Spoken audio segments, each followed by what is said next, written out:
Assalamualaikum, selamat sore kawan muda yang hadir. Perkenalkan, saya Imelda Putri selaku host sekaligus perwakilan dari Pusat Paramadina mengucapkan terima kasih banyak atas kehadirannya atau partisipasinya dalam diskusi Zoom Public COVID-19 dan alhamdulillah puasa yang ke-29 kita sudah berada di penghujung Ramadan ya. Kawan muda semoga masih tetap semangat dan selalu sehat. Baik, kita mulai saja diskusi hari ini. Saya serahkan sepenuhnya kepada Kak Siswo Mulyartono selaku moderator. Silakan Kak Siswo. Terima kasih Bu Imelda selaku host.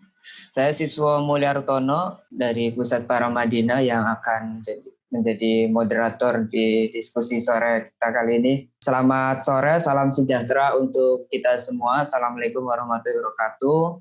Terima kasih teman-teman sudah hadir di mungkin acara terakhir Pusat Paramadina selama bulan Ramadan. Ini edisi penutupan sebelum menyambut Lebaran. Semoga kita dalam keadaan sehat dan ini diskusi publik tentang COVID-19 dan peran agamawan di Indonesia. Di tengah-tengah kita sudah hadir beberapa narasumber yang kita undang. Kita mengundang Bapak Nif Fasri dari PKUB, kemudian ada Pak Aceh Hasan Sadili dari Komisi 8 DPR RI, dan Ibu Maria Ulfa dari Komnas Perempuan, dan terakhir Pak Ihsan Ali Fauzi. Ibu Maria belum sempat gabung, nanti sekitar 5 menit lagi akan gabung, dan Pak Nif Fasri masih di pesawat, semoga beliau ketika landing bisa join.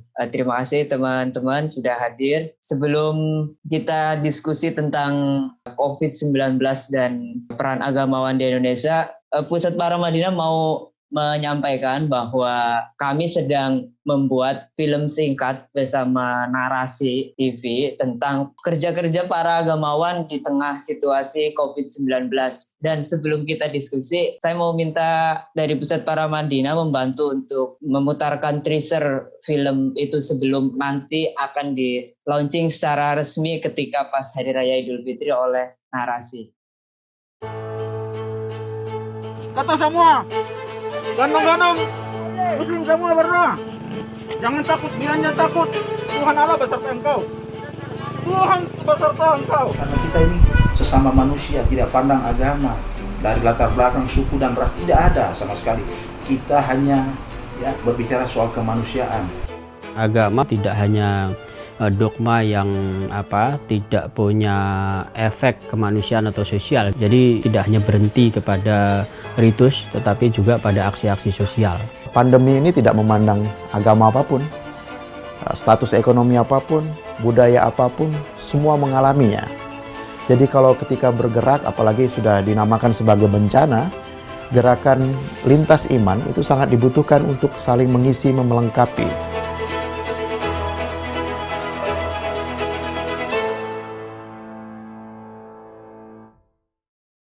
Terima kasih teman dari Pusat Paramadina yang sudah putar trailer film dari Narasi TV dan Pusat Paramadina yang akan tayang secara resmi pas Hari Raya Idul Fitri. Dan film itu juga berkaitan dengan tema kita sore ini, yaitu bagaimana agamawan merespon COVID-19 di Indonesia. Kurang lebih sejak pengumuman resmi dari Pak Presiden Joko Widodo terkait COVID-19 di Indonesia, kita sudah hampir berjalan kurang lebih 4 bulan dan sampai sekarang korbannya terus naik dan hari terakhir mencapai rekor yang fantastis, hampir 1.000 yang terpapar positif corona, dan semoga situasi ini semakin membaik bukan malah buruk dan kita bisa beraktivitas seperti semula. Kita akan mendiskusikan beberapa pertanyaan, yakni bagaimana agamawan menanggapi tantangan COVID-19, terus sejauh mana pemerintahan melibatkan agamawan, kemudian terakhir langkah-langkah apa yang harus diambil supaya agamawan dan pemerintahan bisa berkolaborasi dalam mengatasi COVID-19. Kenapa pertanyaan-pertanyaan ini perlu didiskusikan? Karena COVID-19 bukan masalah kesehatan publik saja, tapi sudah menyangkut menyangkut sudah menjadi ancaman di luar kesehatan publik. Misalkan di beberapa tempat ada penolakan tentang pemakaman pasien yang diduga terkena COVID maupun positif COVID-19. Kemudian di beberapa daerah juga sempat terjadi penolakan, misalkan himbauan-himbauan tentang social distancing atau physical distancing, baik di tempat umum maupun di tempat ibadah. Dan bahkan sekarang mungkin mal-mal sudah mulai buka, bahkan tempat-tempat ibadah juga mulai digunakan karena dianggap situasinya sudah baik-baik saja. Padahal kalau lihat angka COVID-19 di Indonesia grafiknya semakin naik. Nah, dari situlah kiranya perlu mendiskusikan dan semoga saja ada langkah-langkah konkret sesudah acara ini tentang peran agamawan di tengah COVID-19.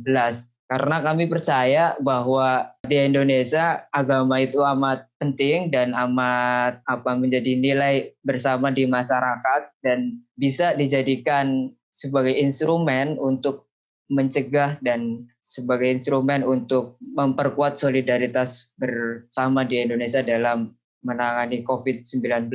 Itu saja pengantar singkat dari saya. Harapan kami sebenarnya Pak Nifasri dari PKUB bisa menjadi narasumber pertama karena selaku stakeholder utama di Kementerian Agama PKUB, beliau mungkin bisa menyampaikan tentang pandangan dari pemerintah. Sayang sekali Pak Nifasri masih di pesawat. Tapi di sini sudah ada Pak Aceh Hasan Sazili selaku Komisi 8 yang membidani isu-isu keagamaan juga di Indonesia dan isu bencana juga. Mungkin nanti Kak Aceh bisa cerita tentang kerja-kerja Komisi 8 di Indonesia. Singkat saja soal Komisi 8, kemudian Kak Aceh bisa menjawab pertanyaan yang kedua, sejauh mana sih pemerintah sudah melibatkan agamawan, dan kira-kira di DPR sendiri selaku bagian pengawasan dalam kerja-kerja pemerintah, apa yang sudah dikerjakan oleh Komisi 8 maupun anggota DPR secara umum terkait COVID-19.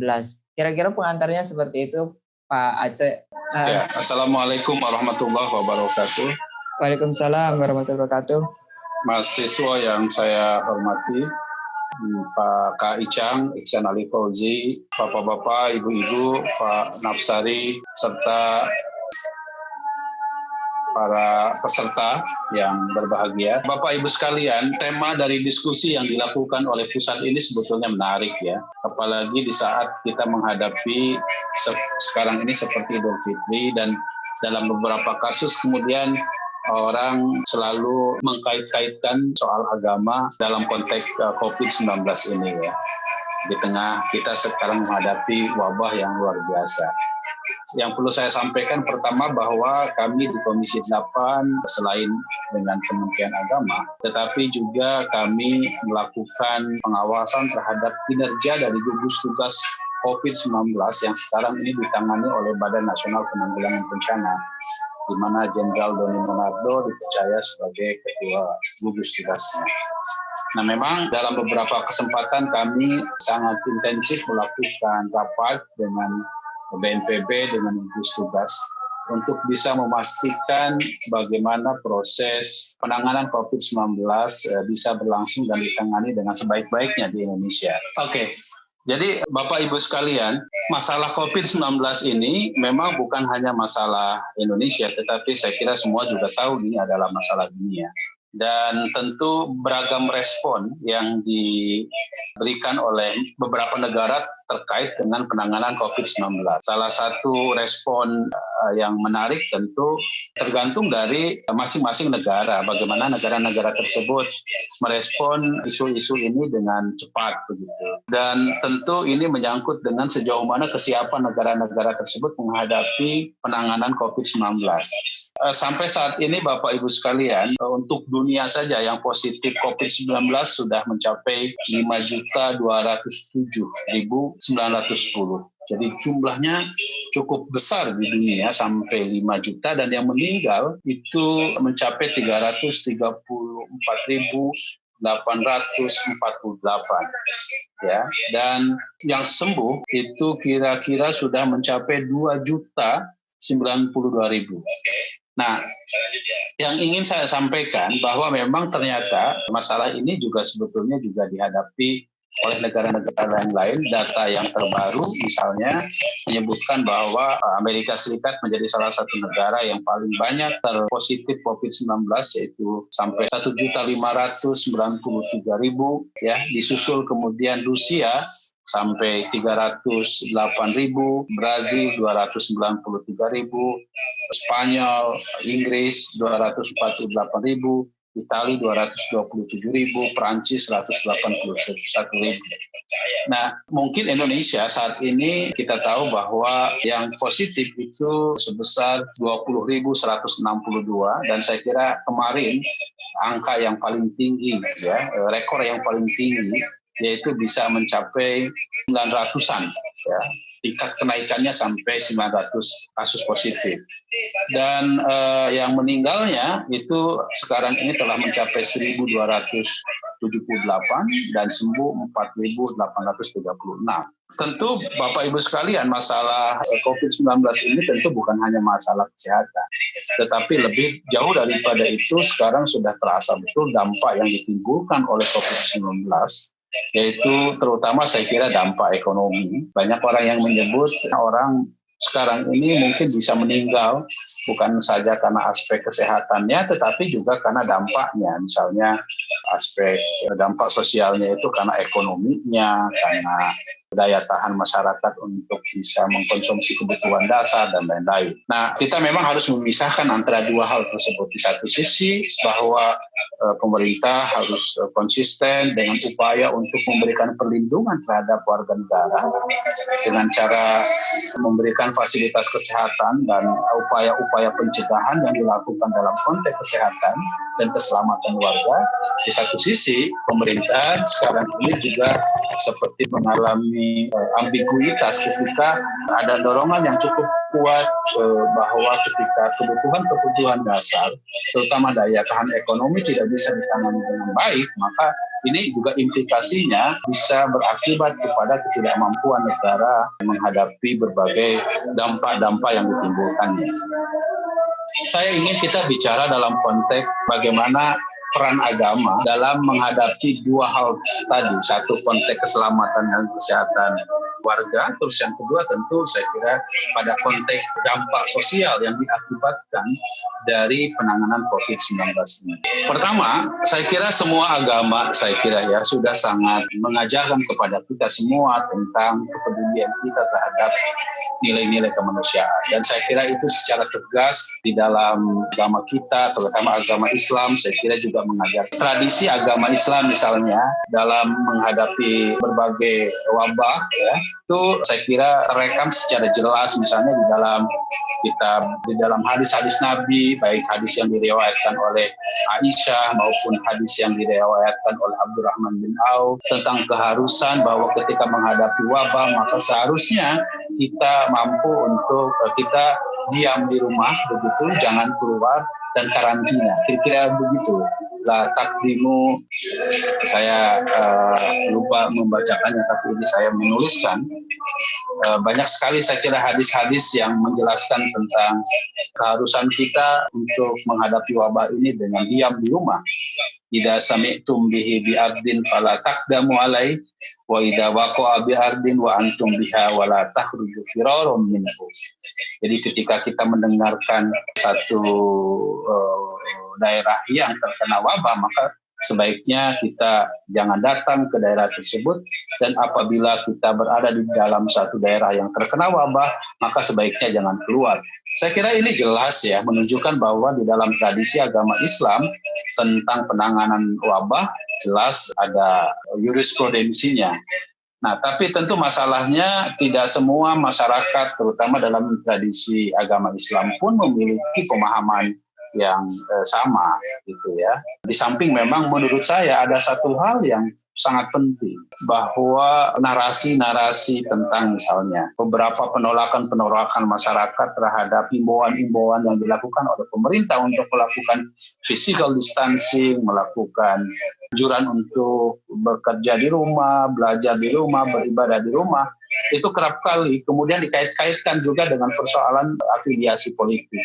Jadi apa yang dianjurkan oleh Presiden Jokowi misalnya dianggap misalnya dalam soal tidak sholat di masjid, tidak sholat di musola, apalagi sekarang menjelang Idul Fitri, kemudian orang dikait-kaitkan, ini pemerintah kok tidak konsisten begitu. Di satu sisi mal dibuka, tetapi tempat ibadah ditutup, gitu ya. Padahal sesungguhnya saya kira ya benar juga, tetapi kan bukan berarti bahwa pemerintah dalam konteks penanganan COVID-19 dengan menutup melarang untuk di masjid itu bukan berarti anti terhadap agama. Saya di Komisi 8 kerap kali disentil misalnya, kenapa kita selalu mempersoalkan penutupan penyebaran COVID-19 itu yang diberitakan hanya kasus jamaah tabligh gitu ya. Sementara kasus kejadian di Lembang gitu, kebaktian di Lembang tidak diangkat ke publik. Kira saya selalu menyampaikan poinnya bukan di situ. Poinnya adalah bahwa aktivitas keagamaan yang memang pada intinya kerap kali menjadi kerumunan begitu ya, itu kan memang memungkinkan bagi proses persebaran COVID-19 yang begitu besar. Salah satunya misalnya kayak kasus yang terjadi istimewa umat Islam jamaah tabligh di Goa, di Malaysia, apalagi saya kira kita kalau melihat bagaimana beberapa di sosial media Malaysia begitu sangat melihat kegiatan yang pernah terjadi, itu mereka mengecam sekali begitu ya. Nah, hal-hal semacam ini saya kira penting ya, peran dari para agamawan untuk bisa memastikan bahwa mereka hadir memberikan kepada masyarakat. Karena apa? Karena saya kira semua nilai-nilai agama itu mengajarkan kepada mengutamakan keselamatan jiwa, begitu ya. Saya kalau mengutip beberapa kaidah usul fikih, misalnya seperti Darul Maqasid ala Muqaddamun ala Jalbil Masalih, itu jelas menunjukkan kepada kita bahwa kita harus mengedepankan menghindari keruksakan daripada kita ingin mendapatkan kemaslahatan atau pahala. Atau misalnya ada prinsip la dororo wala diroro, ini sangat relevan sekali untuk mencegah orang supaya jangan sampai dia melakukan tindakan seenak-enaknya saja keluar rumah, tidak memakai masker, karena dia berpotensi untuk menularkan kepada orang lain. Walaupun dia sehat, bisa jadi dia adalah OTG ya, orang tidak tanpa gejala begitu. Nah, ini menurut saya penting juga para agamawan mengetahui secara utuh tentang anatomi dari penyakit COVID-19 ini. Apalagi kalau misalnya pemerintah di tengah menjaga survive-nya ekonomi, berusaha untuk misalnya menyampaikan akan melakukan pelonggaran kebijakan PSBB misalnya. Walaupun sampai saat ini pemerintah, Presiden Jokowi sampai saat ini masih belum memutuskan apakah PSBB itu akan dilaksanakan sampai kapan. Tapi beberapa daerah-daerah seperti misalnya Jawa Barat masih memperpanjang, DKI memperpanjang, kemudian Banten juga memperpanjang. Saya tidak tahu di daerah-daerah yang lain. Tapi yang jelas bahwa tentu dampak dari PSBB saya kira juga sangat terasa dalam kehidupan ekonomi kita. Selanjutnya, itu saya kira peran dari agamawan untuk memahami secara utuh ya bagaimana anatomi dari COVID-19 ini, bagaimana pola persebarannya, eksponensialnya seperti apa, dan kenapa kerumunan seperti di tempat-tempat rumah ibadah itu penting untuk dihindari. Ini penting untuk dijelaskan kepada masyarakat karena kita menghadapi katakanlah musuh yang tidak terlihat. Kalau misalnya musuhnya adalah jelas, badannya, bentuknya, pasti kita bisa menghindar. Tapi kan ini kita tidak bisa menghindar kalau misalnya kita tidak bisa melakukan pemahaman secara utuh terhadap kasus ini. Nah, yang kedua, yang ini juga penting menurut saya, kita memaknai atau memahami secara utuh juga dampak. Saya kemarin membaca koran Kompas ya, yang menjelaskan tentang 2 hari yang lalu saya kira ya, atau 3 hari yang lalu dia memuat sebuah survei atau apa istilahnya survei ya, yang dilakukan oleh Legatium Prosperity ya, yang menyebutkan bahwa Indonesia adalah salah satu di antara negara yang memiliki modal sosial yang sangat kuat ya, modal sosial yang sangat kuat. Jadi nilai-nilai seperti gotong royong, interpersonal trust, kemudian saling menghormati, saling menolong antar sesama, membangun solidaritas itu sangat-sangat kuat di Indonesia dan sejajar dengan negara-negara Skandinavia seperti Norwegia, Denmark, Islandia, Finlandia, dan Indonesia sendiri pada urutan yang kelima.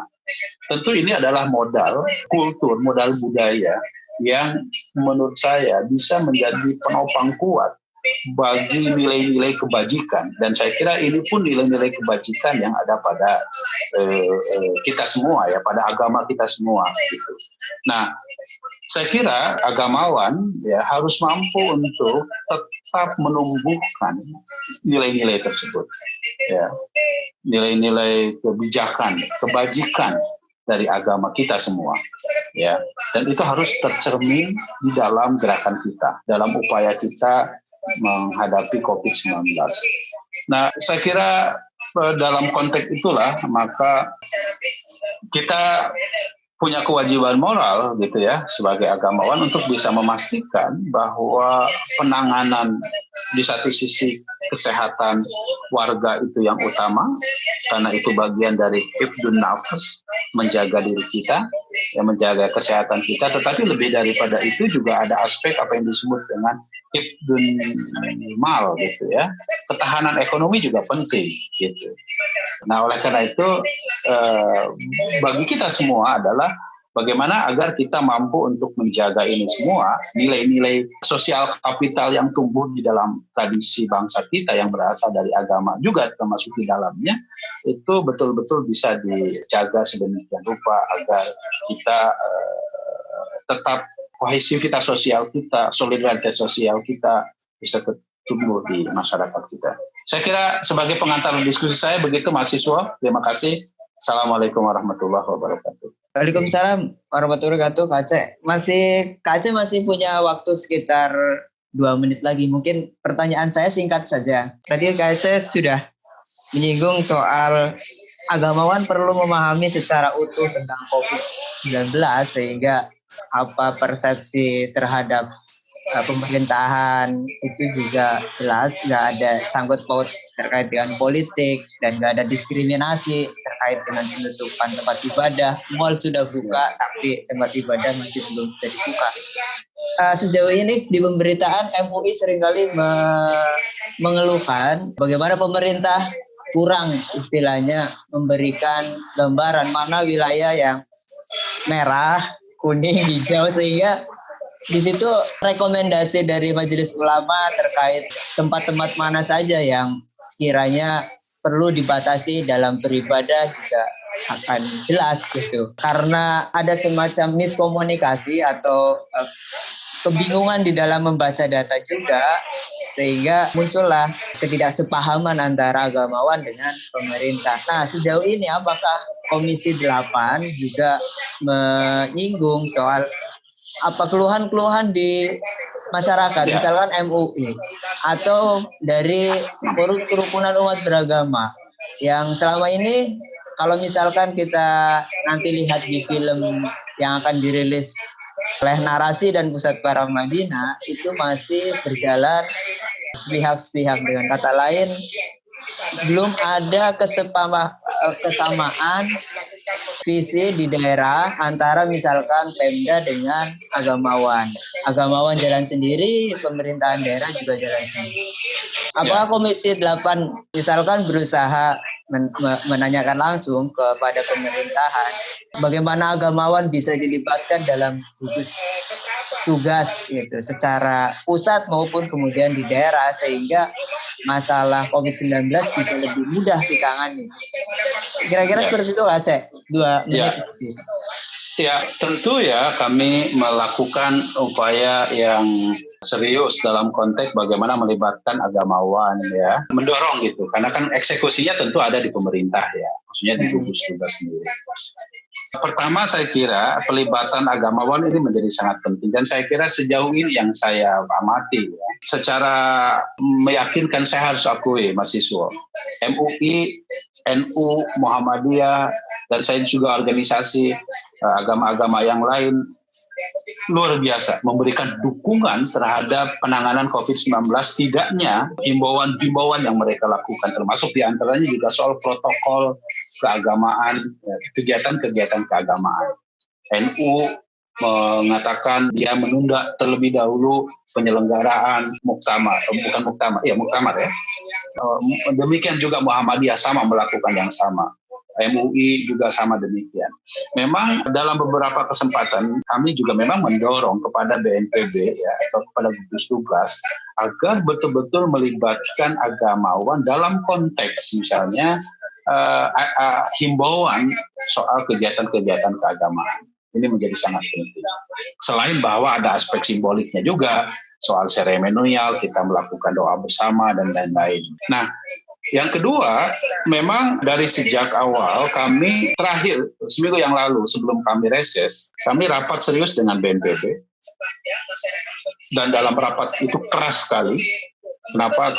Karena kami melihat bahwa pemerintah dalam hal data, gitu ya, dalam hal data memang membuat kami semua menjadi bertanya-tanya secara serius. Kenapa? Karena keinginan kami sesungguhnya, kalau kita jujur bahwa Indonesia ini dalam hal tes COVID-nya itu masih sangat rendah dan masih terendah di dunia. Kita baru 211.000.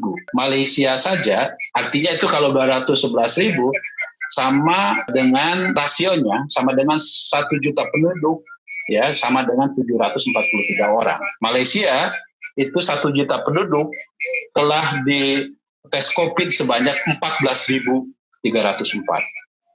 Nah, buat saya ini sangat wajar kalau jumlah kita masih dinilai sedikit, 20.000. Kenapa? Karena itu paralel dengan jumlah yang ditesnya yang baru mencapai 211.000.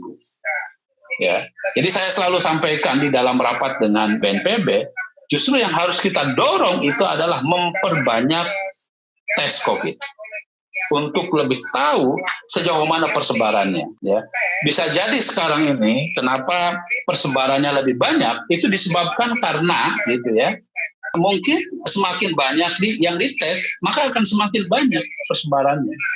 Nah, karena jumlah kuantitasnya masih sedikit, ya masih 211.000, maka menurut saya juga jumlah yang tes positifnya bisa jadi lebih sedikit dan tidak diketahui titik mana tingkat persebarannya tersebut.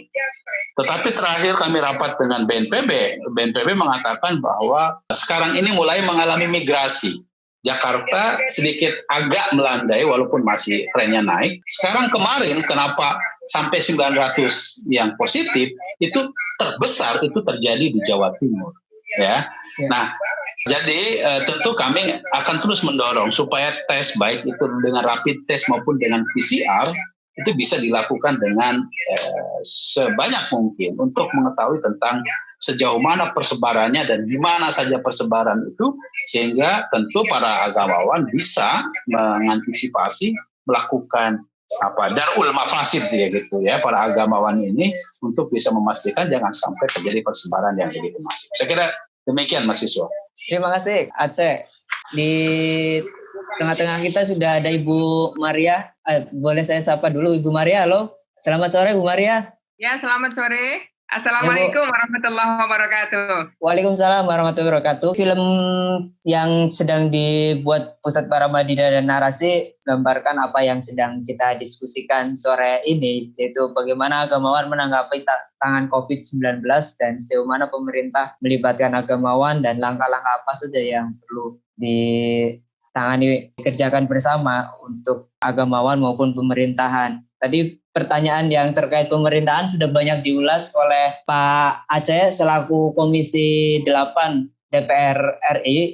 Mungkin Ibu Maria bisa menyinggung bagaimana kondisi di akar rumput terutama di kalangan agamawan dalam menanggapi tantangan COVID-19 dan apa saja yang sudah dikerjakan agamawan sepengetahuan Ibu yang kebetulan selain Ibu aktif di Komnas Perempuan, Ibu juga atau aktivis Nahdlatul Ulama, betul nggak Bu? Iya, Mas. Iya, nah mungkin Ibu bisa bercerita tentang bagaimana teman-teman di Nahdlatul Ulama dalam merespon COVID-19 dan apa harapan Ibu, dan hal-hal yang lain yang mungkin Ibu bisa bicarakan juga terkait COVID-19 dan dampaknya terhadap kebebasan beragama di Indonesia dan sebagainya. Silakan Bu Maria, waktunya sekitar 10-15 menit. Nanti kalau sudah mau selesai saya ingatkan kalau misalnya. Silakan Bu.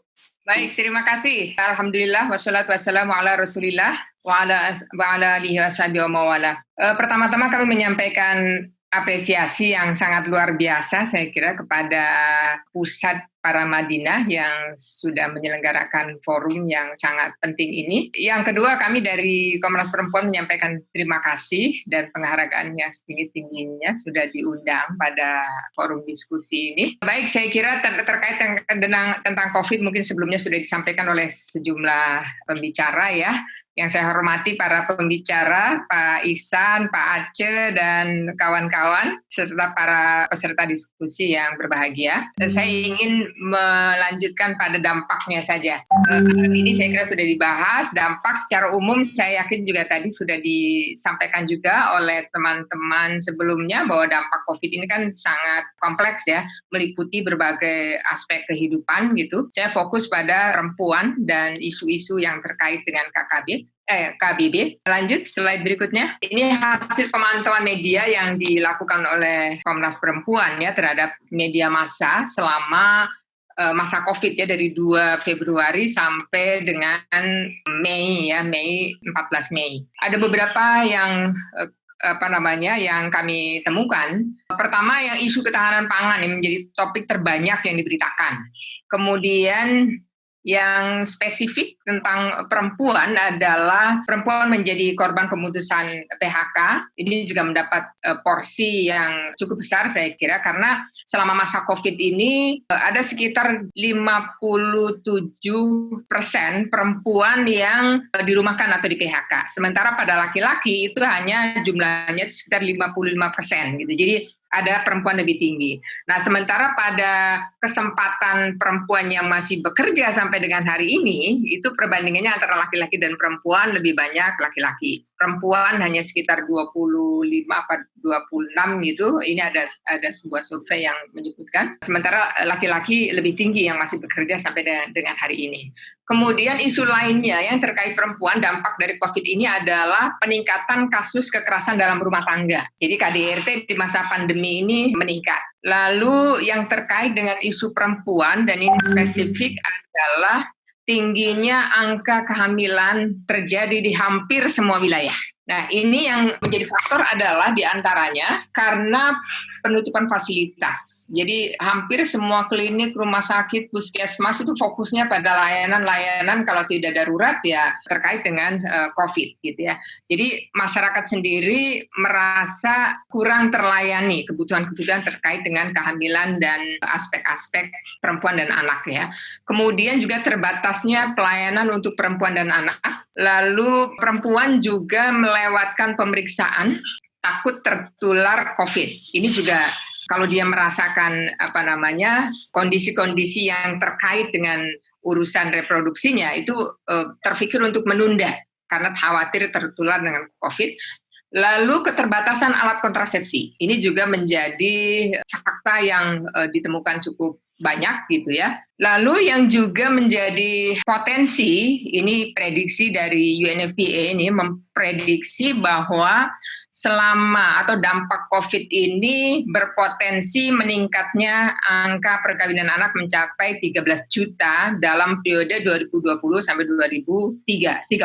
Karena sebelumnya pada masa seingat saya 4 Februari itu pemerintah dalam hal ini Kementerian Pemberdayaan Perempuan, Bappenas dan pemerintahan terkait itu baru saja meluncurkan tentang kebijakan strategi nasional pencegahan perkawinan anak. Baru diluncurkan gitu, tapi kemudian terjadi situasi yang seperti ini. Jadi ini dipastikan akan ada potensi kenaikan. Lalu yang juga menjadi temuan dari pemantauan kami adalah ada gerakan kelompok radikalisme dan ekstremis ini meningkat di sejumlah wilayah. Nah, ini yang saya kira dampak yang kemudian untuk perempuan itu jadi kayak berlapis gitu. Jadi selain dampak COVID juga ada dampak lain yang menjadi dampak ikutan gitu. Ini yang terkait dengan kekerasan terhadap perempuan. Pengaduan kekerasan terhadap perempuan selama masa COVID ya. Jadi selama COVID ini terdapat 319 kasus kekerasan terhadap perempuan dengan jumlah korban 321 orang. Dari jumlah tersebut, 62,93% korban adalah korban kekerasan dalam rumah tangga. Kemudian bentuk kekerasan yang paling banyak dilaporkan adalah kekerasan seksual, diikuti dengan kekerasan fisik dan psikis. Slide berikutnya, pengaduan terkait kekerasan terhadap anak. Yang terkait dengan kekerasan selama COVID ini terdapat 340 kasus kekerasan terhadap anak dengan jumlah korban 378 orang yang terdiri dari 104 anak laki-laki dan 274 anak perempuan. Dalam hal kekerasan terhadap anak, ini perempuan berlipat 2 kali lipat bahkan lebih lebih banyak dibanding dengan kekerasan yang dialami pada anak laki-laki. Dan pada kekerasan terhadap anak juga sama, bentuk kekerasan yang paling banyak dilaporkan adalah kekerasan seksual, diikuti dengan kekerasan fisik dan psikis. Nah, slide berikutnya ini saya kira bisa terlihat tuh, perbandingan antara kekerasan fisik, psikis, seksual, dan eksploitasi, bahkan ada TPPO, nih perdagangan orang, kemudian ada juga penelantaran dan lainnya. Nah, slide berikutnya terkait dengan pembatasan KKB dan HAM ya. Kalau kita lihat dari tadi pertanyaan Mas Siswo ya, moderator, terkait dengan bagaimana kondisi di akar rumput. Menurut pemantauan kami ya, meskipun ini memang tidak ada datanya berapa jumlahnya, tetapi hampir kami menyaksikan dan beberapa informasi dari teman-teman di daerah juga sama, kondisi di daerah tidak seseram seperti di DKI. Mereka menganggap bahwa di Jakarta, di luar Jakarta itu sepertinya tidak ada gitu, sepertinya tidak ada COVID ini. Jadi mereka keluar rumah tanpa masker, kendaraan tanpa pembatasan, jadi physical distancing itu nyaris tidak berlaku. Bahkan kita bisa saksikan misalnya di beberapa daerah atau di beberapa desa-desa yang terjadi, bahkan akhir-akhir ini semangat untuk mudik secara sembunyi-sembunyi juga cukup tinggi gitu. Bahkan kalau kita lihat misalnya pada tadi malam disebutkan bahwa 4.000 kendaraan yang diputar balikan lagi ke Jakarta itu di pintu tol, kalau tidak salah di pintu tol Cikampek. Artinya itu menunjukkan bahwa kesadaran masyarakat terkait dengan pandemik ini itu tidak menurut saya kurang peduli gitu. Nah, ini juga saya kira itu kalau di mobil yang dikembalikan pasti itu ke menengah ke atas itu kan. Bagaimana dengan masyarakat di desa? Saya memberikan contoh misalnya saya kebetulan tinggal di perkampungan, sering belanja ke pasar tradisional misalnya. Dalam situasi seperti ini juga di pasar, di jalan itu sepertinya tidak ada, apalagi setelah sebulan terakhir nih. Di awal-awal memang masyarakat ada rasa khawatir, ada rasa takut gitu ya, masih mau menggunakan masker, masih juga jalanan masih jarang gitu ya. Tapi begitu sebulan lewat, itu saya melihat sepertinya mungkin masyarakat sudah berkompromi gitu ya, sudah beradaptasi dengan COVID atau menganggap bahwa kekhawatiran itu tidak terlalu dirisaukan gitu. Jadi ini yang saya kira menjadi kekhawatiran gitu ya. Jangan-jangan gitu ya, ini yang prediksi terutama karena saya tinggal di daerah Bogor. Bogor itu sebenarnya termasuk daerah merah gitu ya, tetapi situasinya seperti itu gitu.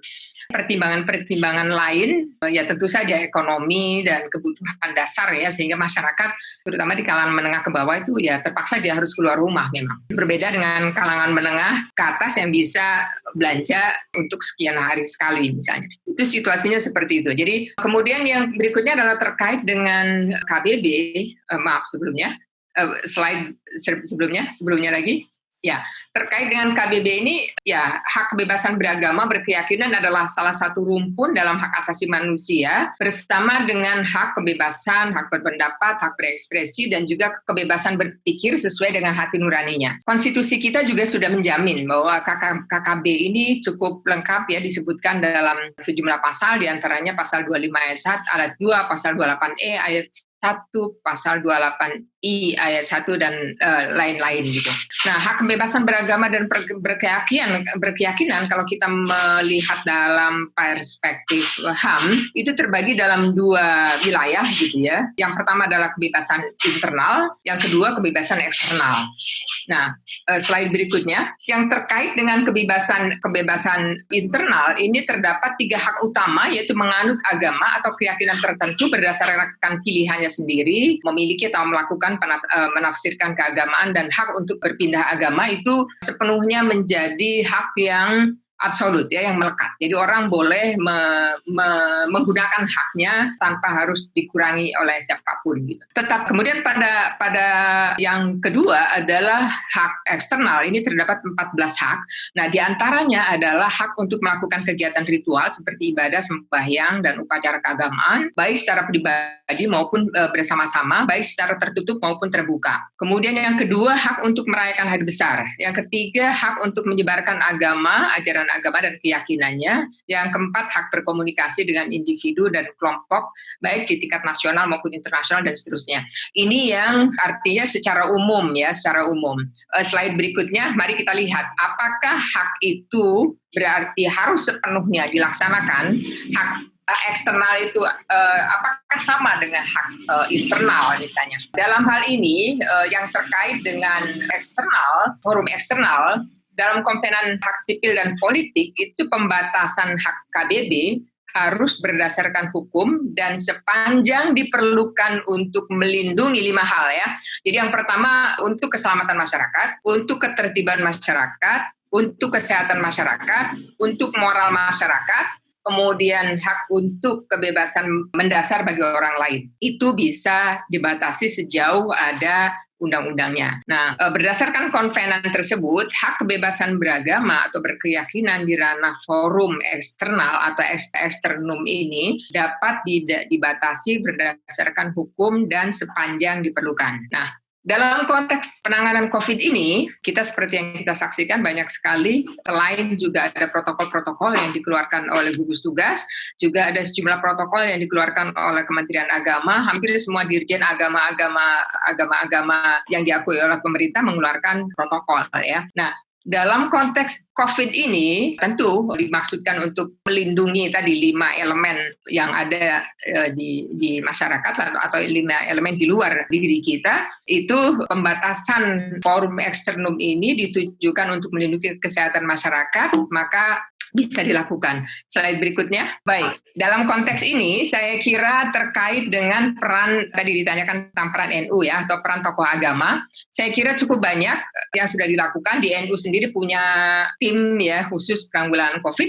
Ini Mas bisa di slide berikutnya, ada hasil survei yang bagus saya kira tentang tentang peran tokoh agama yang dilakukan.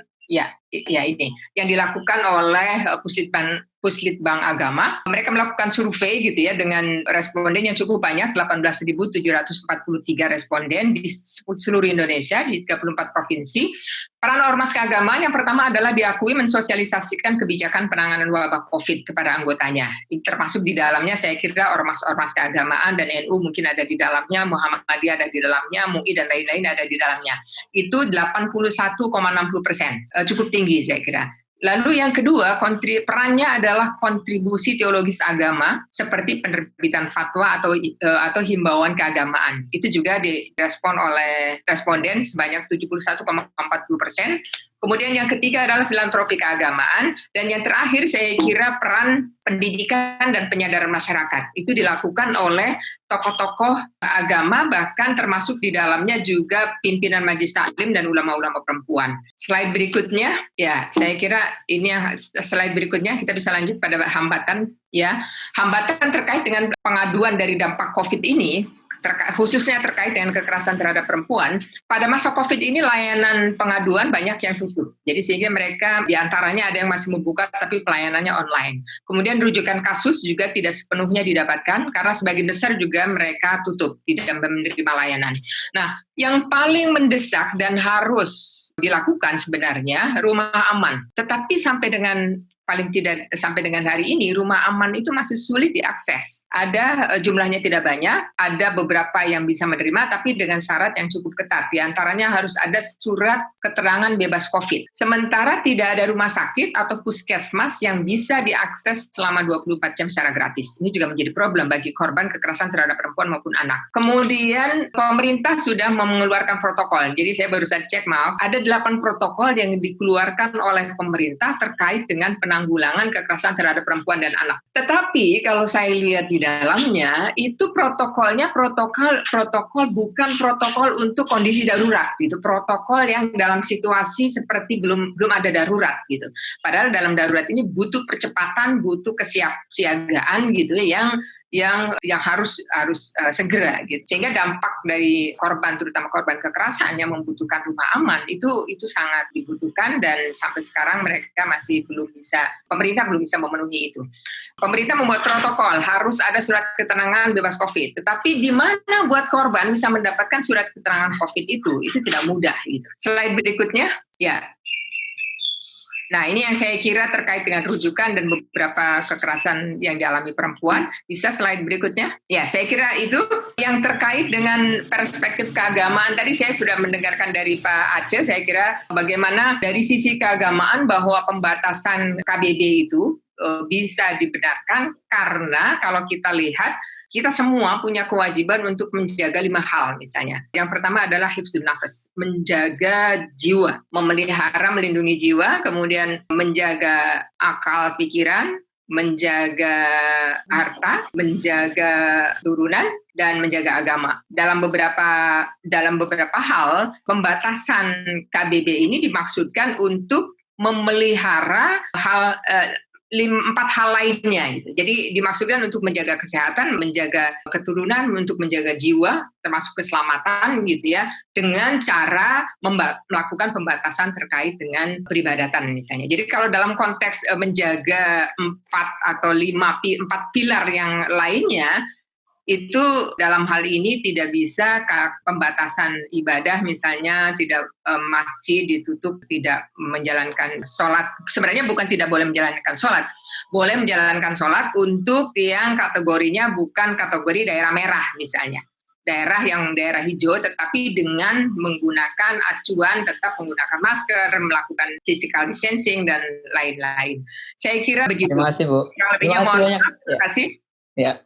Makasih, Bu. Ya, atas penyampaiannya. Menarik sekali ada data kekerasan yang ditunjukkan. Karena sangat jarang ketika ngomongin COVID-19, kebanyakan orang fokusnya ke dampak yang lebih seperti sifatnya ekonomi, terus kemudian dampak sosial yang lainnya, tapi kurang terekspos mengenai meningkatnya angka kekerasan di dalam rumah tangga maupun kekerasan itu terhadap anak akibat COVID-19. Terima kasih Bu Maria sudah menyampaikan ini. Semoga beberapa teman yang hadir dari FKUB di sini juga nanti di daerah bisa melakukan sosialisasi terkait dampak negatif COVID ini, yang aspek kekerasannya lebih digencarkan lagi karena datanya sungguh memprihatinkan dari Komnas Perempuan. Terima kasih Bu Maria. Terakhir dari Pak Ihsan Ali Fauzi, Direktur Pusat Paramadina, akan menyampaikan beberapa poin, terutama hasil kegiatan Pusat Paramadina. Pusat Paramadina sebelum melakukan kegiatan ini sudah melakukan kegiatan FCD, diskusi terbatas dengan majelis-majelis agama dan FKUB beserta Kementerian Agama. Mungkin Pak Ihsan bisa sharing hasil diskusi itu, karena diskusi tersebut juga sebenarnya nggak jauh dari tema diskusi kita kali ini tentang peran agamawan dan COVID-19 di Indonesia. Silakan Pak Ihsan, waktunya sekitar 10 menit. Terima kasih Pak Ihsan. Assalamualkum warahmatullahi wabarakatuh. Kedengaran nggak Pak Siswo? Ya, dengaran Pak. Terima kasih teman-teman sudah hadir di sini, Kang Aceh dan Mbak Maria.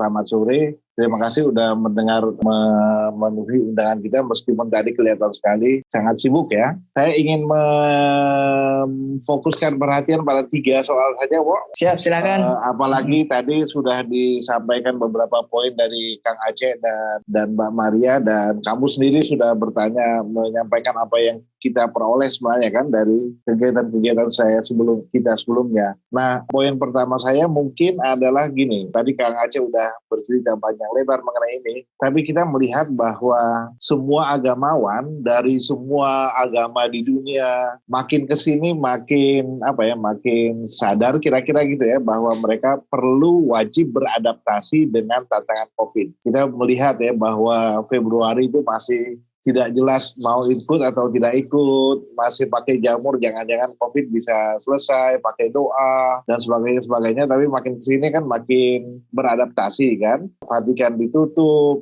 umroh dibatalkan, dan Mekah sendiri dibatasi, jadi sebagainya, dan itu terjadi di dunia, dan itu juga berpengaruh kepada Indonesia kan, seperti dikatakan oleh Kang Aceh tadi, dan saya kira ini momen penting sekali, momen yang penting dicatat bahwa pemerintah itu punya pendapat yang sama dengan hampir semua agamawan. Perkecualiannya mungkin sangat kecil ya, di mana mereka sama-sama bersepakat mengenai bahwa ancaman ini serius dan bahwa kita perlu membatasi diri, dan keluarlah misalnya pemerintah minta supaya ada physical distancing gitu ya. Ya, saya lanjutkan ya. Ada gangguan, sorry. Ya. Ini akibat tadi disinggung oleh Mbak Maria juga ya. Di antara side effect itu adalah, sebentar ya Wo ya, saya sendiri. Saya sedikit nyambung dari Kaisan terkait tadi penyampaian bahwa sudah muncul kesadaran bersama dari para agamawan, dan saya tadi sudah sedikit menyinggung bahwa kegiatan ini merupakan kegiatan dari kegiatan terakhir pusat hasil dari diskusi FCD dengan majelis-majelis agama ya, terus kita buka secara publik. Silakan Kaisa lanjutkan. Ya oke. Tadi saya singgung mengenai, saya mau cerita bahwa Mbak Maria di antara side effect dari pandemi ini, siswa mudah-mudahan punya bayi nih, Wak. Jadi peningkatan jumlah orang yang lahir dan kehamilan meningkat nih, Mbak Maria. Nah, oke, saya kembali ke tema besar tadi ya. Jadi ada kesepakatan pendapat yang kuat sekali sekarang ini, termasuk biasanya kan FPI sama MUI kadang-kadang beda tuh pendapatnya kan dengan pemerintah. Nah, sekarang ini bahkan Rizik Syihab dari sana menyampaikan pokok-pokok pikiran yang sama gitu ya. Nah, ini modal penting sekali, modal sosial. Tadi Aceh juga udah cerita mengenai modal sosial yang penting dalam rangka penanganan pandemi ini karena 2 hal. Satu, agamawan konon ya, tapi saya percaya lah agamawan itu didengar gitu Ceh ya. Karena kalau kita ngomong tentang komunikasi, banyak orang-orang di bawah itu mendengar agamawan. Jadi kalau pemerintah ingin memperoleh dukungan masyarakat, ajak juga itu agamawan ini, karena mereka juga wibawanya ada gitu ya. Dan kedua, agama itu memiliki infrastruktur sampai lembaga-lembaga agama maksud saya ya. Kalau kita ajak NU dan Muhammadiyah itu kan sampai ke bawah itu. Jadi dari segi itu, nah ada 2 soal dari kenyataan ini. Yang pertama, menarik sekali tadi Mbak Maria ngomong tentang hak kebebasan beragama dan berkeyakinan. Saya ingin tanya dan kita ingin ngajak teman-teman kita sama-sama kita diskusi, di antara pasal yang membolehkan pelarangan terhadap praktik keagamaan tertentu itu adalah kesehatan publik, dan kita tahu semua ya. Nah ini nih kayaknya Indonesia juga menggunakan prinsip ICCPR seperti itu dalam rangka memperoleh dukungan agama terhadap perang melawan pandemi ini gitu ya. Nah, saya ingin tahu misalnya, jangan-jangan ini sebenarnya karena kesadaran agama itu sendiri, bukan karena larangan dari pemerintah gitu ya. Jadi dalam hal itu ada kesepakatan, ada kesetaraan pendapat, ada kesesuaian pendapat. Jadi agama tidak perlu dilarang juga akan menyesuaikan diri gitu ya. Saya agak kagum tapi bertanya-tanya juga di antara 2 teman kita yang jadi narasumber sore ini, teman-teman saya, Kang Aceh sama Mbak Maria, menggunakan istilah jargon agama yang sangat kental sekali, yaitu bahwa keselamatan nafas itu lebih diprioritaskan daripada misalnya gitu ya. Jadi ada bahasa-bahasa agama yang bisa digunakan dalam rangka mendukung kebijakan ini, sehingga bahkan ketua anggota DPR-nya sama anggota Komnas Perempuannya juga menggunakan bahasa agama yang memperlihatkan bahwa dalam hal ini sebenarnya adalah terjadi kesetaraan gitu ya.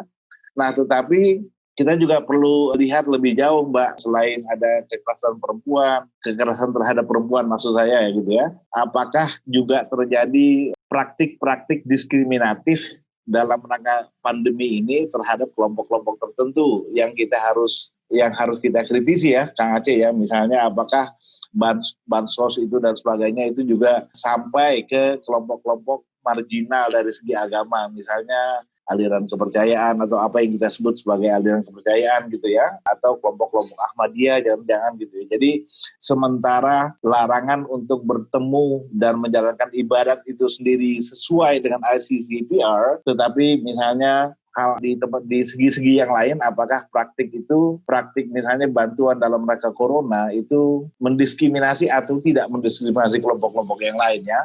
Nah, dalam rangka itu perlu juga dicatat, saya kira penting dicatat bahwa yang kita khawatirkan tidak terlalu besar terjadi di Indonesia. Yang saya maksud dengan kita khawatirkan adalah diskriminasi kepada kelompok tertentu gara-gara pandemi seperti yang terjadi di dunia ya.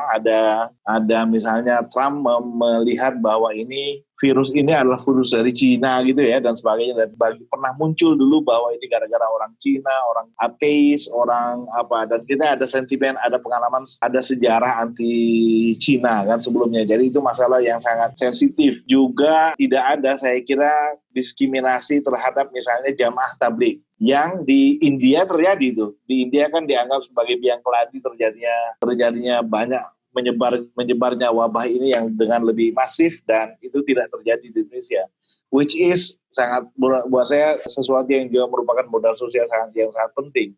Nah, poin yang kedua yang saya mau sampaikan, di tengah adanya itu semua ya, Kang Aceh, Mbak Maria, ada kesamaan pendapat di kalangan agamawan dan pemerintah tentang betapa berbahayanya pandemi ini, toh tidak ada kerjasama yang meningkat gitu loh di antara pemerintah dan agamawan dalam rangka sama-sama mengatasi masalah ini.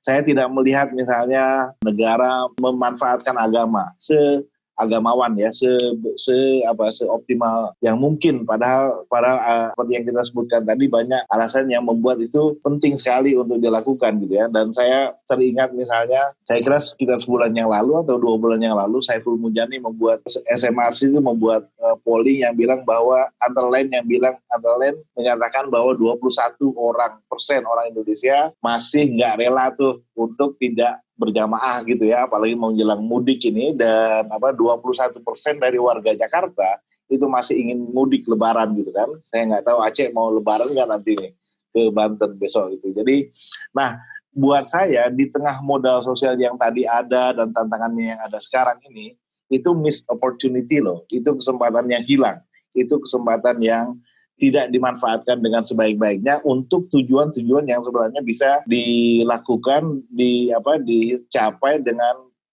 ini. Jadi pandemi adalah kesempatan di mana kita memperkokoh apa yang dulu kita nggak ada gitu ya. Nah, yang saya ingat misalnya adalah kita kan dulu tahu bahwa kita ini sangat bipolar, sangat terbelah gitu kan ya. Nah, mestinya ini adalah saat di mana kita untuk mengajak untuk jangan lagi terbelah seperti dulu. Polarisasinya dulu kuat, ini mestinya jangan seperti itu gitu ya. Ini juga kesempatan di mana orang-orang bisa saling meningkatkan solidaritas, dan itu sebabnya mengapa saya senang sekali bahwa kita pada akhirnya menjelang lebaran ini punya dokumenter yang kita kerjasamakan dengan narasi mengenai perlunya kerjasama oleh civilian dan sifatnya lintas agama.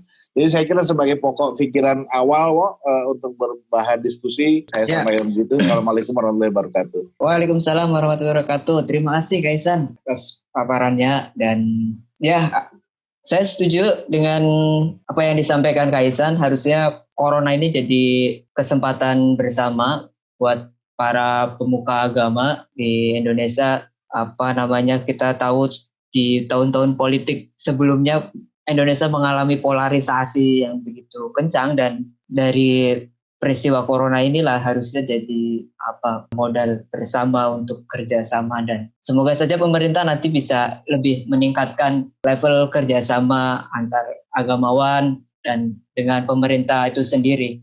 Karena dampak dari corona ini bakal panjang, meskipun nanti misalkan Indonesia sudah bebas dari corona, dampak-dampak sosialnya yang akibat dari corona masih akan terus terasa. Dan kalau tidak ada kerjasama dari masyarakat, agamawan dengan pemerintahan, saya kira kita polarisasi yang terjadi atau diskriminasi yang terjadi di Indonesia sebelum corona masih akan terus susah diatasi. Terima kasih Pak Ihsan sudah menyampaikan. Oke, kita masuk ke sesi pertanyaan karena banyak pertanyaan, jadi saya tidak akan membacakan satu-satu, akan membacakan saja beberapa hal yang relevan dengan apa yang disampaikan narasumber. Yang pertama dari Tami, untuk Pak Aceh dan Bu Maria, dalam pembatasan sosial, internet dan media sosial menjadi sumber informasi dan sarana komunikasi utama bagi masyarakat. Bagaimana tokoh agama bisa menjangkau masyarakat yang tidak banyak tersentuh oleh teknologi agar mereka tetap bisa menerima informasi untuk membantu mencegah penyebaran COVID-19 dan dampak negatifnya, misalkan tadi potensi KDRT, ekstremisme, dan lain-lain. Kemudian pertanyaan berikutnya dari Pak Utawijaya untuk Pak Aceh, bagaimana dukungan politik dan anggaran untuk keterlibatan tokoh atau lembaga agama dalam penanganan COVID-19? Bagaimana sikap Bapak sebagai legislator tentang isu pendekatan herd immunity yang akan diambil pemerintah dalam menghadapi COVID-19 ini?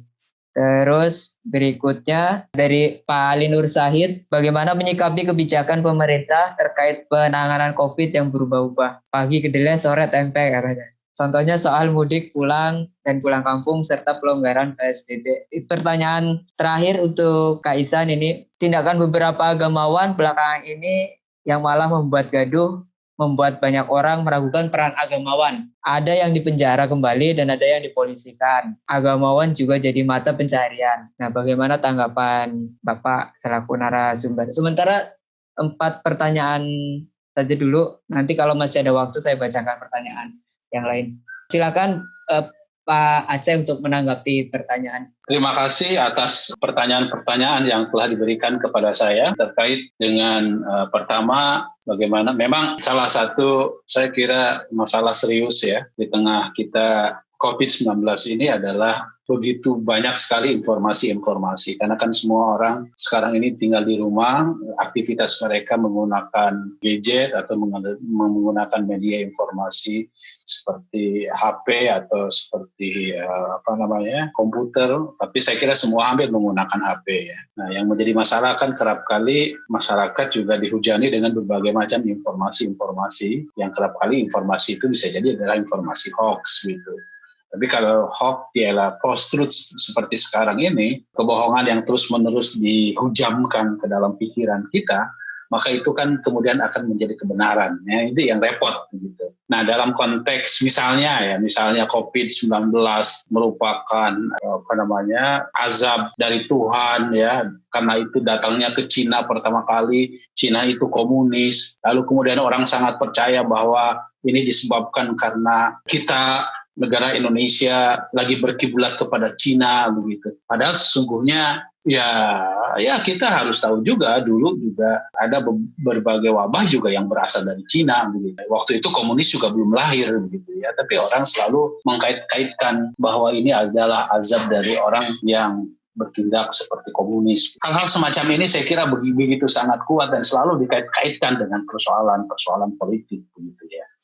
Nah, oleh karena itu maka pertanyaannya bagaimana informasi yang bisa dilakukan oleh agamawan ya. Sebetulnya saya baru selesai tadi rapat dengan Menteri Menkominfo, termasuk beberapa kesempatan yang lalu juga kita mendorong supaya mengefektifkan televisi, terutama TVRI dan RRI ya, untuk dijadikan sebagai instrumen memberikan informasi secara utuh kepada masyarakat. Ini penting sekali karena masyarakat perlu memahami secara utuh tentang anatomi dari COVID-19 ini.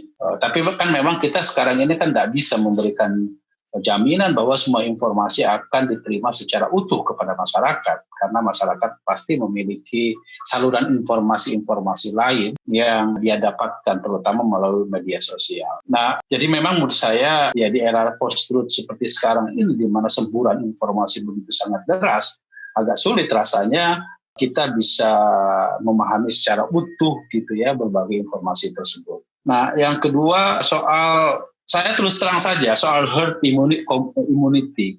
Saya terus terang saja termasuk yang sampai saat ini belum setuju, dan sejauh ini saya belum menemukan ada satu keyakinan bahwa pendekatan herd immunity itu akan tepat untuk COVID-19 ini. Kenapa?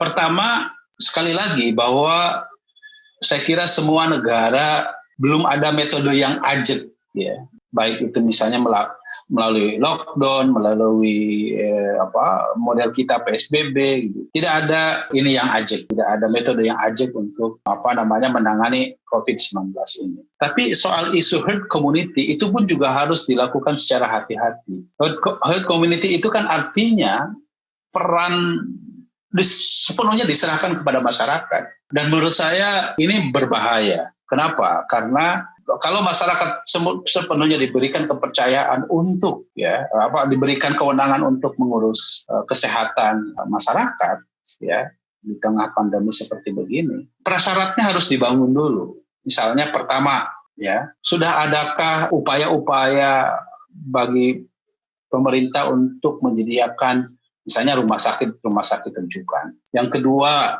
itu harus ditopang dan didukung juga oleh alat-alat pencegah penyebaran COVID-19.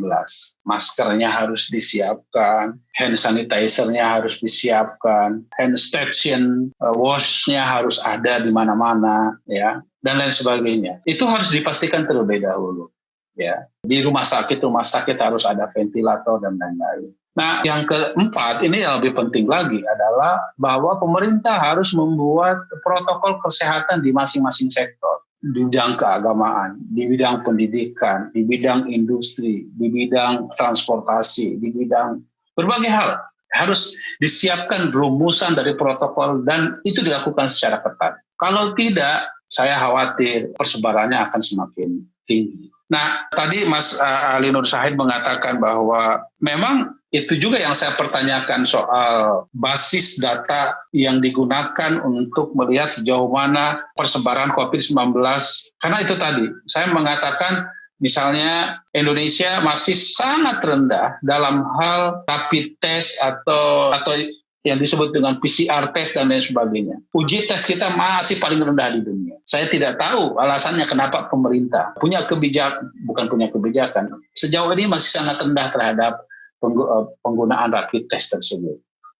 Ya, alasannya bahwa yang terpenting buat pemerintah katanya memastikan bahwa di mana kasus-kasus itu berada di tracingnya itu yang melalui rapid test. Jadi bagi yang tidak pernah bersentuhan dengan yang positif, baik itu positif, ODP atau PDP, ya tidak akan pernah mendapatkan rapid test. Gitu. Nah itu yang kemudian masalahnya kan yang bisa teridentifikasi dia positif, ya sekali lagi itu menurut saya dibandingkan dengan negara-negara lain masih sangat rendah. Sehingga itulah yang kemudian jumlah uji tes di kita masih sangat rendah. Nah, sikap pemerintah yang tidak konsisten, terus terang saja Mas Ali Nur Syahid, saya pun juga mempertanyakan hal yang sama. Ya, mempertanyakan hal yang sama. Setidaknya, saya ambil contoh misalnya, 2 hari ini kita lihat bagaimana Tanah Abang, ya, begitu ramai sekali. Di situ sudah tidak ada lagi yang namanya physical distancing. Pertanyaan saya, siapa yang membuat kebijakan itu? Kang Aceh, boleh ikut tanya sebentar? Itu Pak Isan mau nanya. Silakan. Dikit aja Kang Aceh, biar Kang Aceh juga bicara ke mereka yang di sana ya. Itu berarti pertanyaan orang-orang yang di sekitar musala tadi dan sebagainya itu legitimate juga Kang Aceh, karena alasan mereka beramai-ramai dilarang itu kan COVID. Nah kalau alasan itu hilang, ya mereka layak bertanya-tanya. Gitu aja pertanyaan saya. Iya, poinnya kan sebetulnya, ya saya setuju. Intinya kan sebetulnya kenapa pelarangan di mushola sama saja dengan seharusnya pelarangan di pasar, gitu kan. Pasar. Ya, di pasar gitu. Kenapa? Karena kan kedua-duanya itu kan menghindari kerumunan-kerumunan yang bisa menularkan persebaran COVID-19.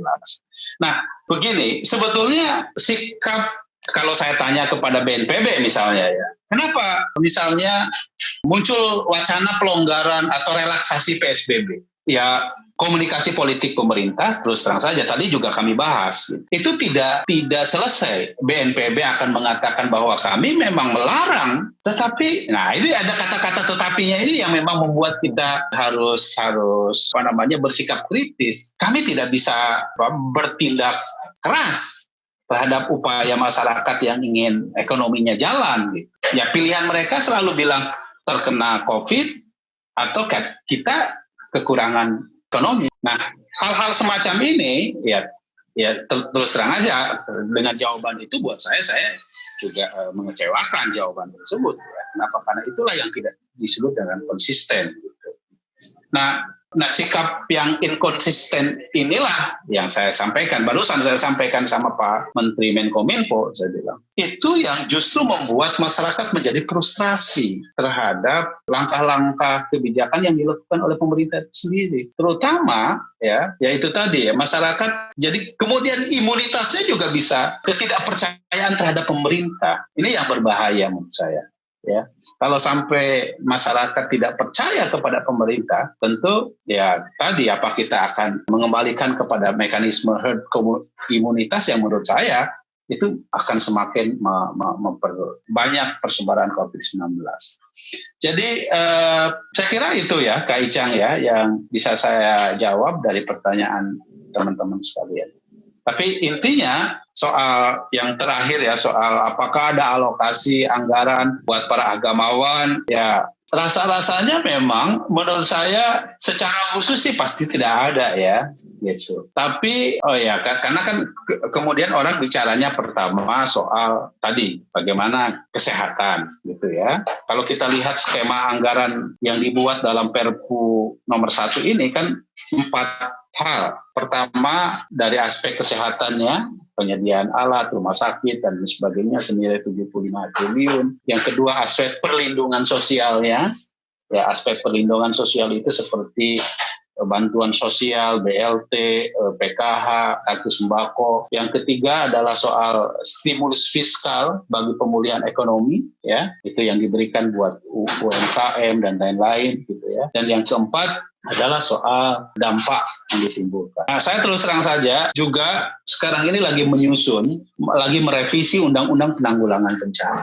Kenapa saya revisi kembali Undang-Undang Penanggulangan Bencana di saat COVID-19 ini?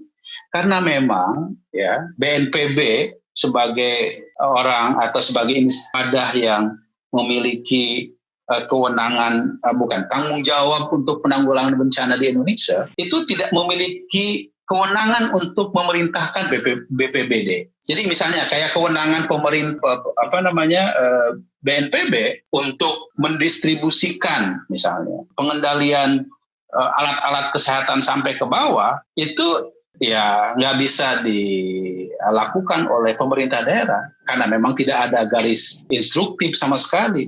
Inilah konsekuensi dari desentralisasi sistem kita yang desentralistik. Di dalam yang kami revisi sekarang ini adalah bagaimana manajemen kebencanaan kita pada saat darurat seperti begini. Kita harapkan, kita minta supaya ada garis koordinasi, garis konsolidasi antara pusat dan daerah yang betul-betul terpadu. Kenapa? Karena nyatanya hari ini kebijakan-kebijakan pemerintah pusat itu kerap kali tidak sejalan dengan misalnya kebijakan di pemerintah daerah. Ambil contoh yang paling terakhir misalnya soal data penerima bantuan sosial. Terus terang saja kita malu gitu ya. Bagaimana antara satu bupati dengan bupati yang lain saling bersaut-sautan, antara bupati dengan menteri saling bersaut-sautan gitu. Dan ini manajemen yang menurut saya buruk sekali dalam konteks penanganan bencana di kita. Dan oleh karena itu sistemnya harus dirubah dengan cara payung hukum yang direvisi oleh kami.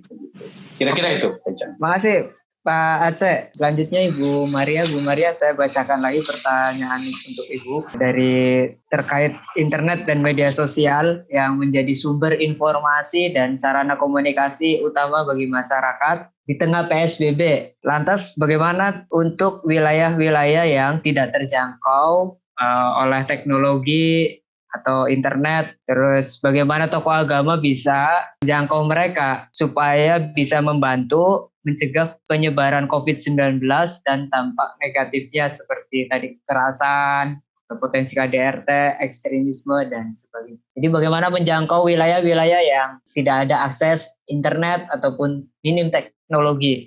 Itu yang pertama. Pertanyaan kedua dari Pak Happy. Pak Happy Haloho, bagaimana tanggapan Ibu tentang pemuka agama yang berkonflik dengan misalkan petugas Satpol PP yang bertugas di lapangan karena melanggar aturan PSBB? Benarkah kita masih bisa mengandalkan peran para pemuka agama saat beberapa di antara mereka justru turut serta melanggar protokol keselamatan yang disarankan oleh pemerintah? Itu dua pertanyaan, Bu. Silakan ditanggapi, Bu Maria. Ya, baik. Terima kasih, Mas Siswo. Yang terkait dengan medsos ya dan keterbatasan internet.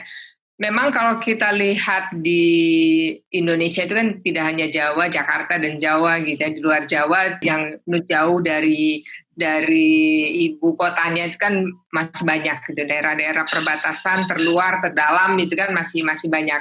Nah, itu yang memang saya nggak yakin mereka punya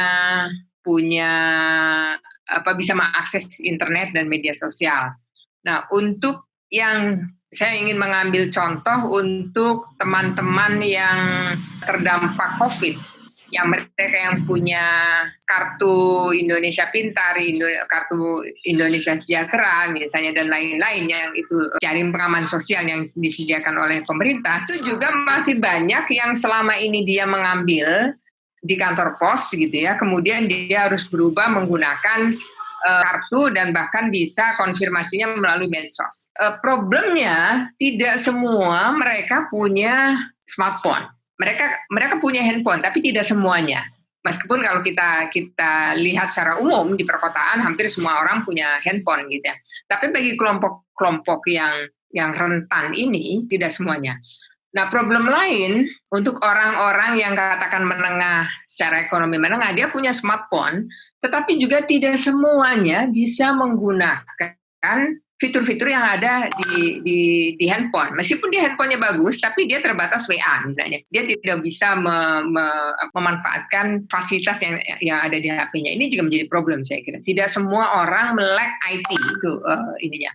Jadi meskipun internetnya ada, smartphone-nya bagus, tetapi tidak melek IT ya tetap gaptek kayak saya misalnya. Mohon maaf. Saya termasuk yang terbatas sekali menggunakan smartphone karena gaptek ya. Itu harus kenyataannya yang ada di tengah-tengah kita.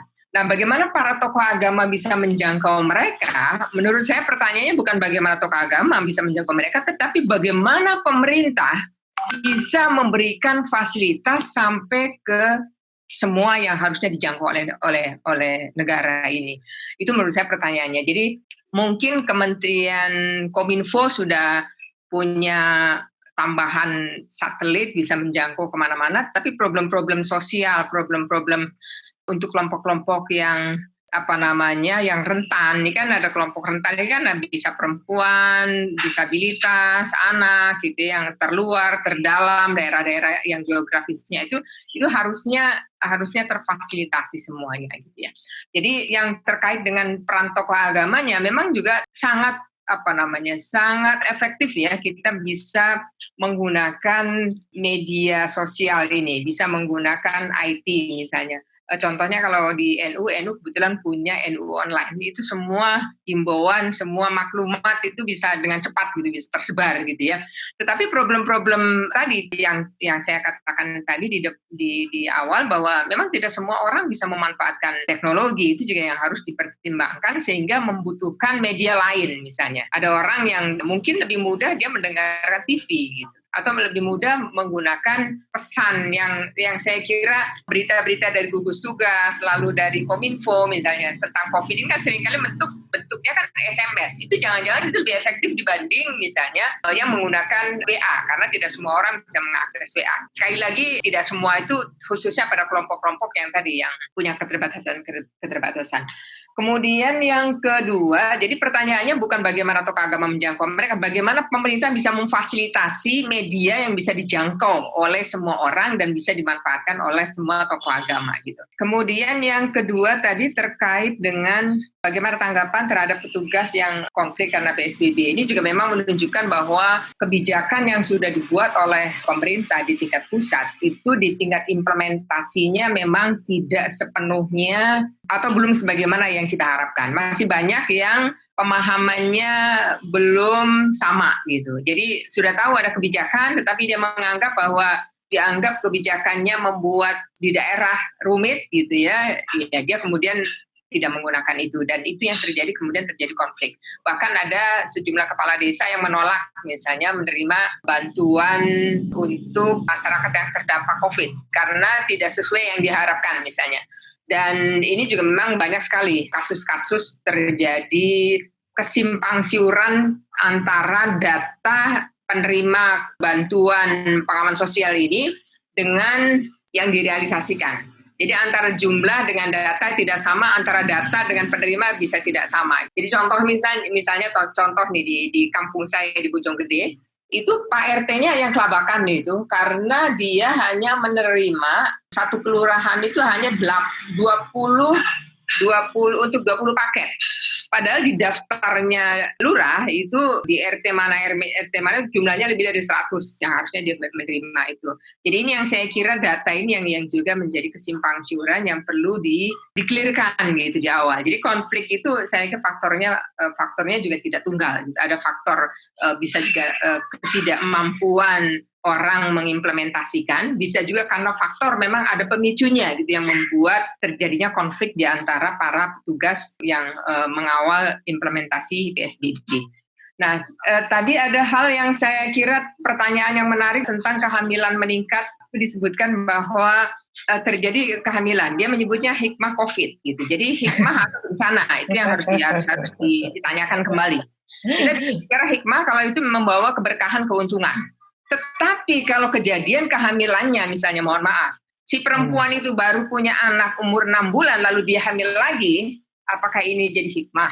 Apakah ini jadi barokah COVID? Karena dia menyebutnya, sehingga saya barokah apa hikmah. Menurut saya bukan barokah, itu bencana. Kelalaian dari perilaku manusia. Kita bisa cek gitu. Mengapa dia sampai dia bisa hamil.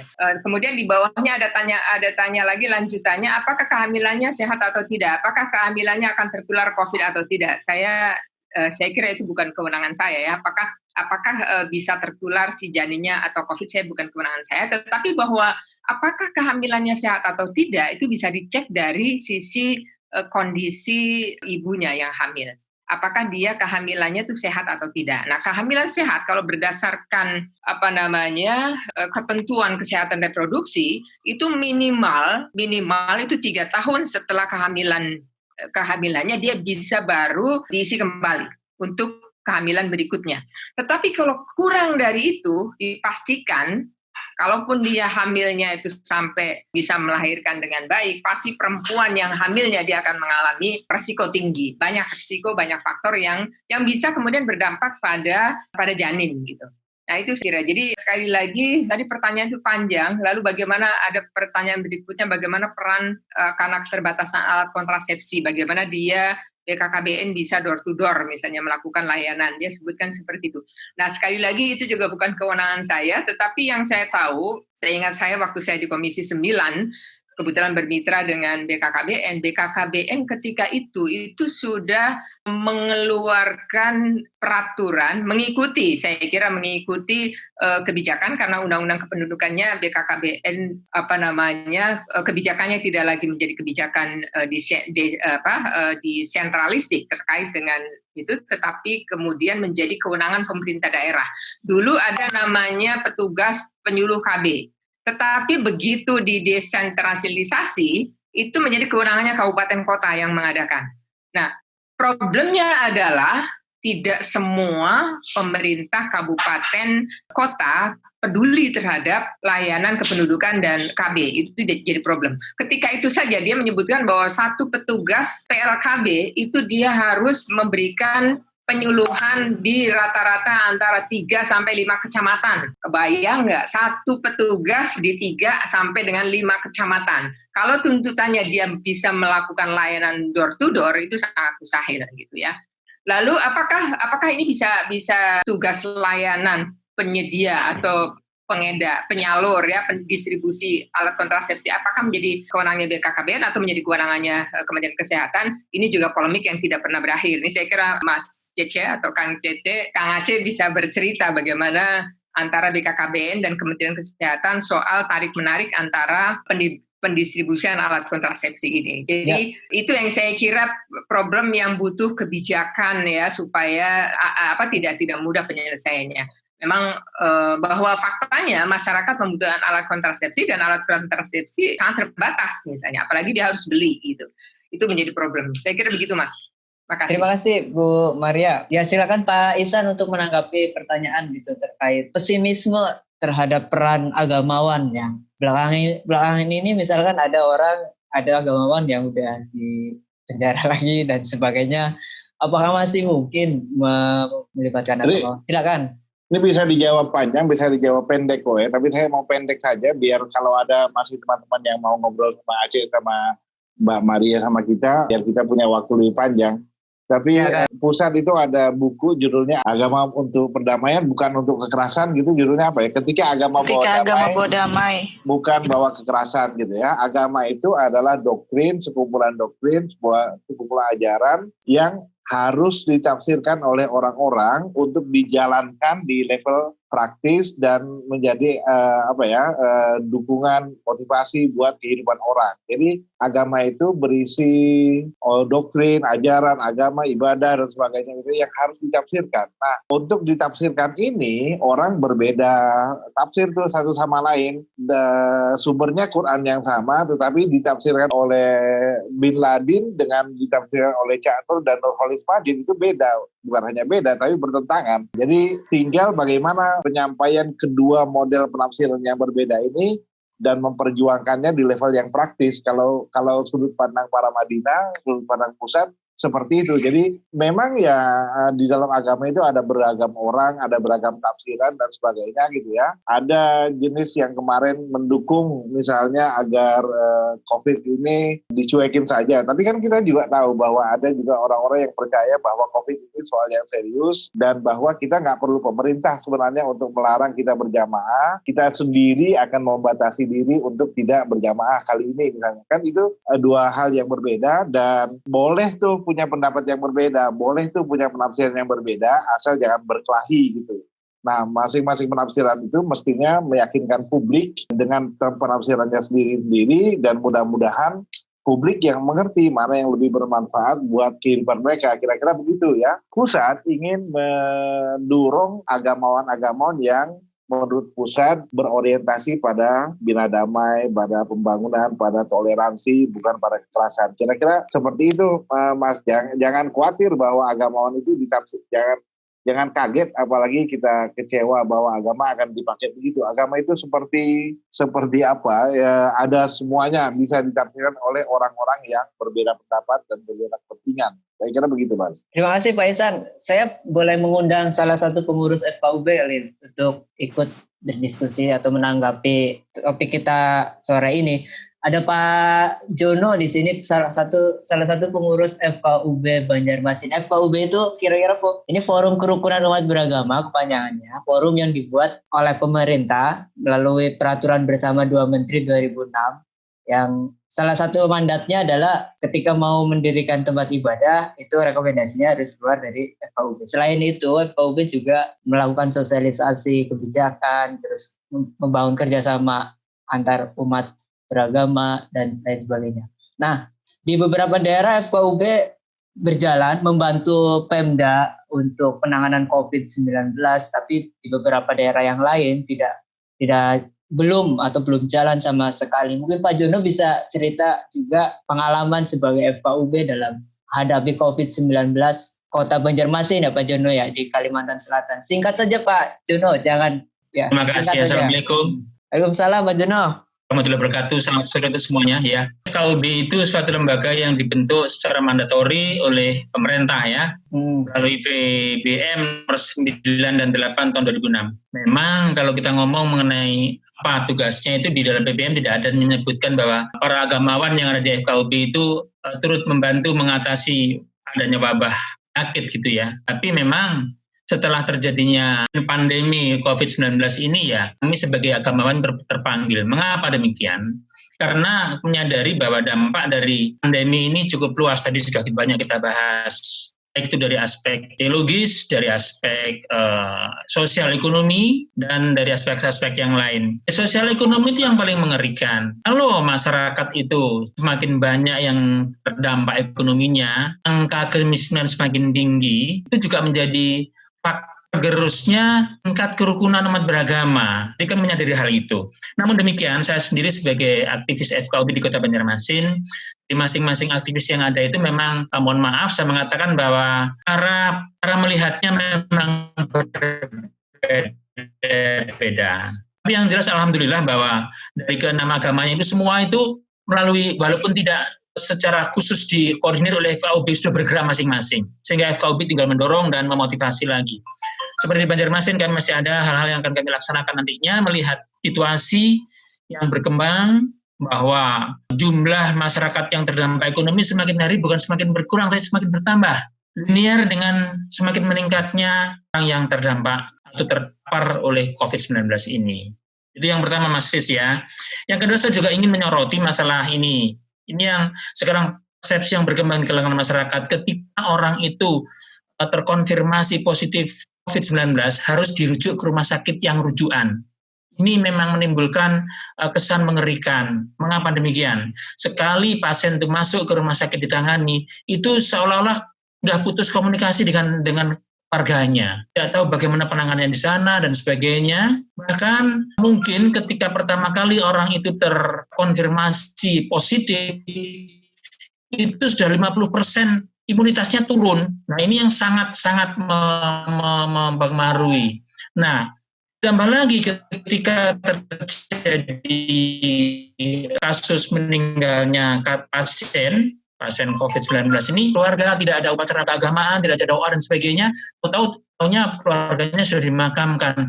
Nah, hal ini saya ingin menyampaikan kepada Aceh, barangkali perlu ditinjau ulang lah ya masalah ini. Kami melihat budaya menghormati jenazah, ya apapun latar belakang meninggalnya.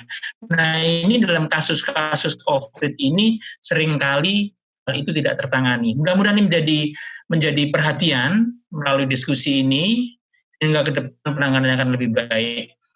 Juga ada nilai-nilai kearifan lokal yang nampaknya kurang diperhatikan dalam hal melakukan terapi penanganan terhadap orang-orang yang terkena COVID-19 ini, Mas Sis. Tahu Indonesia ini sangat kaya dengan, Pak, ini juga jadi perhatian. Tempo hari juga sempat viral adanya orang menemukan obat secara herbal dan sebagainya. Hal seperti itu kiranya perlu dikaji menjadi kekayaan, kemungkinan untuk melakukan terapi bagi saudara-saudara kita yang terkena kasus COVID ini. Saya kira itu, Mas Sis. Terima kasih. Ya, terima kasih, Pak. Waktunya udah hampir habis. Terima kasih, Pak Jono. Semuanya. Salam untuk teman-teman di Kota Banjarmasin. Terima kasih teman-teman yang sudah mengikuti diskusi sore ini bersama Pusat Paramadina. Mungkin ini diskusi terakhir di bulan Ramadan sebagai penutup untuk menyambut Hari Raya Idul Fitri. Menutup Ramadan, menyambut Hari Raya Idul Fitri. Dan jangan lupa saksikan film pendek dari Pusat Paramadina bersama Narasi TV yang Kristen tadi sudah diputar. Nanti akan rilis tanggal 23 oleh Narasi TV dan bisa disaksikan di YouTube. Di YouTube nanti akan diupload dan insya Allah akan didiskusikan juga sesudah Lebaran oleh Pusat Paramadina dan Narasi TV.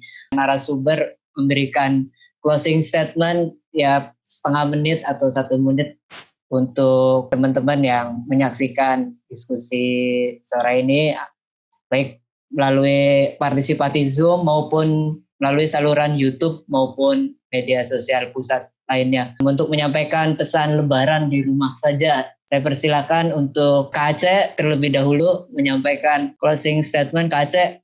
Ya, Bapak Ibu sekalian, COVID-19 adalah masalah kita semua. Masalah yang dihadapi secara global dan merupakan masalah kemanusiaan. Untuk itu marilah kita sama-sama menghadapinya dengan penuh kewaspadaan dengan cara memenuhi protokol COVID-19 yang telah ditetapkan oleh ahli kesehatan. Dalam kaitan kita menghadapi Idul Fitri, tentu kita tahu bahwa sholat Idul Fitri adalah sunnah, ya, secara berjamaah tentu ya.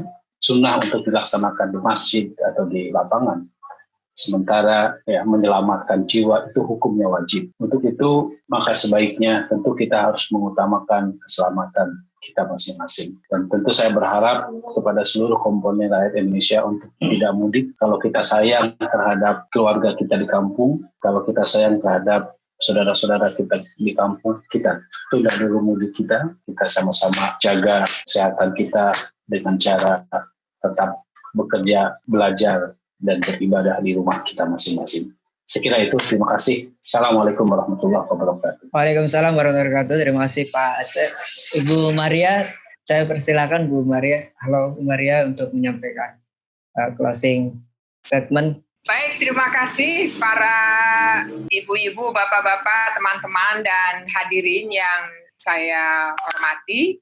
Dalam rangka kita merayakan Idul Fitri, tahun ini memang tidak seperti biasanya. Tahun ini kita punya kewajiban untuk menjaga diri kita agar tidak tertular atau menularkan kepada orang lain. Kita jaga keluarga kita jaga masyarakat di lingkungan kita jaga bangsa dan negara kita dari pandemi COVID yang berkelanjutan. Oleh karena itu, mari pada momentum Idul Fitri ini kita menjalankannya di rumah saja, termasuk juga silaturahim dengan orang tua. Kita bisa manfaatkan IT, kita bisa bersilaturahim secara virtual, baik dengan keluarga kita yang terdekat maupun dengan keluarga kita yang terjauh, termasuk juga kepada kedua orang tua kita jika masih ada.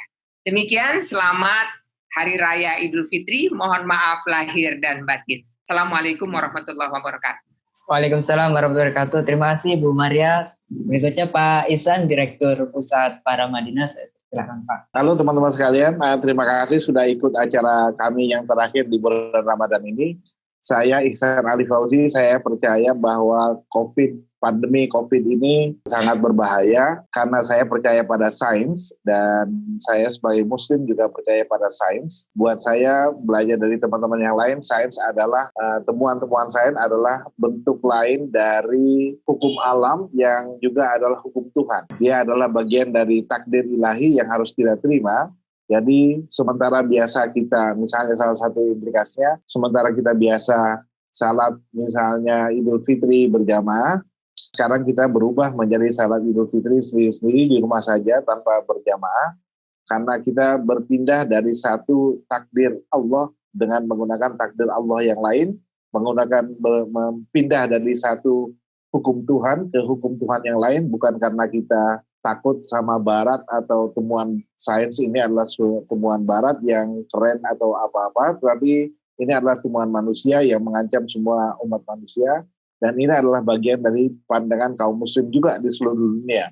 Nah, oleh sebab itu saya sendiri besok akan beberapa hari lagi akan salat Idul Fitri berjamaah di rumah saja, dan itu pesan dari ibu saya juga. Jadi saya ingin berkunjung ke ibu, tapi ibu saya bilang bahwa lebih baik kita